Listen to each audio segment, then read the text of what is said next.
Assalamualaikum warahmatullahi wabarakatuh. Nama saya Siti Nur Fadila dari kelas 11 AKL 1. Saya akan menjelaskan tentang 3 hal. Yang pertama, menjelaskan tentang asbabun nuzul atau sebab-sebab turunnya Quran surat An-Nisa ayat 59.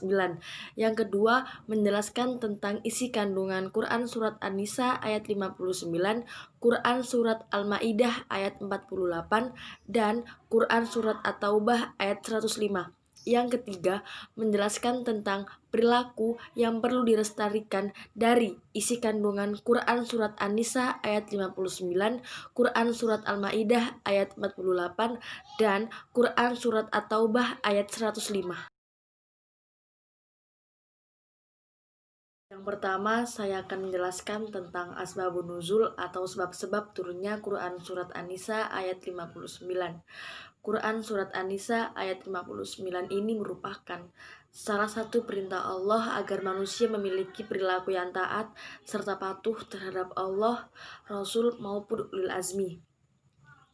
Dari kitab tafsir karangan Ibnu Katsir menjelaskan bahwa asbabun nuzul surat ini berhubungan dengan peristiwa sahabat Abdullah bin Hudafah bin Qais ketika beliau diutus oleh Nabi Muhammad untuk memimpin pasukan perang. Ketika Abdullah menyuruh para pasukannya untuk mengumpulkan kayu untuk dibakar, dan ketika api dari kayu itu menyala, beliau memerintahkan para pasukannya untuk memasuki api tersebut. Kemudian salah satu dari pasukan tersebut ada yang bertanya, "Bukankah jalan keluar dari api tersebut adalah Nabi Muhammad? Oleh karena itu, jangan tergesa-gesa sebelum menemui beliau. Maka jika Nabi Muhammad menyuruh untuk memasuki api tersebut, maka aku akan masuki api tersebut." Maka pergilah para pasukan itu untuk menghadap Nabi Muhammad. Dan ketika para pasukan tersebut sudah bertemu pada Nabi Muhammad, mereka menceritakan semuanya apa yang telah terjadi. Maka apa yang Nabi Muhammad jawab? Nabi Muhammad menjawab, "Jangan memasuki api tersebut. Jangan memasuki api tersebut.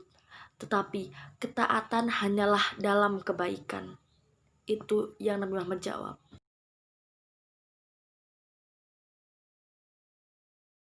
Yang kedua, saya akan menjelaskan tentang isi kandungan dari Quran surat An-Nisa ayat 59, Quran surat Al-Maidah ayat 48, dan Quran surat At-Taubah ayat 105. Isi kandungan dari Quran surat An-Nisa ayat 59.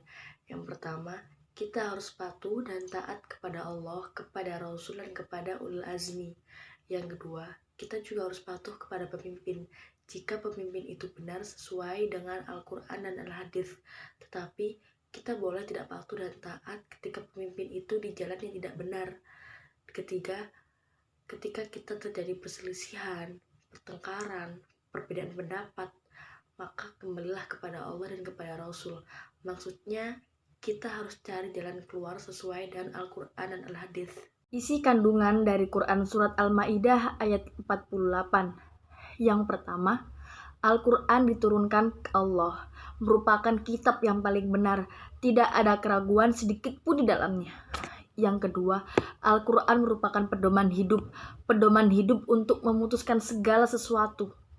Yang ketiga, Allah menciptakan manusia beragam dan menguji mereka sesuai batas kemampuan mereka, dan memberikan kesempatan agar manusia berlomba-lomba dalam kebaikan. Yang keempat, setiap manusia akan kembali kepada Allah dan akan mendapatkan balasan sesuai apa yang mereka lakukan di dunia. Isi kandungan dari Quran surat At-Taubah ayat 105. Yang pertama, memerintahkan orang-orang beriman untuk bekerja dan beramal. Yang kedua, Allah mengetahui setiap amal manusia, karena setiap amal harus dilakukan secara ikhlas, tidak boleh riya ataupun mengharap pujian dari sesama manusia.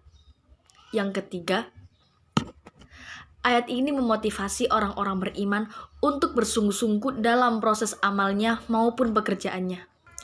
Yang keempat, setiap manusia akan kembali kepada Allah dan akan mempertanggungjawabkan setiap amal perbuatan yang telah mereka perbuat di dunia. Yang kelima, Allah Maha mengetahui. Allah mengetahui setiap perbuatan yang manusia perbuat di dunia, baik itu terang-terangan maupun bersembunyi-sembunyi. Yang ketiga, saya akan menjelaskan tentang perilaku yang perlu dilestarikan dari Quran Surat An-Nisa ayat 59, Quran Surat At-Taubah ayat 105, dan Quran Surat Al-Ma'idah ayat 48. Perilaku yang perlu dilestarikan dari Quran Surat An-Nisa ayat 59.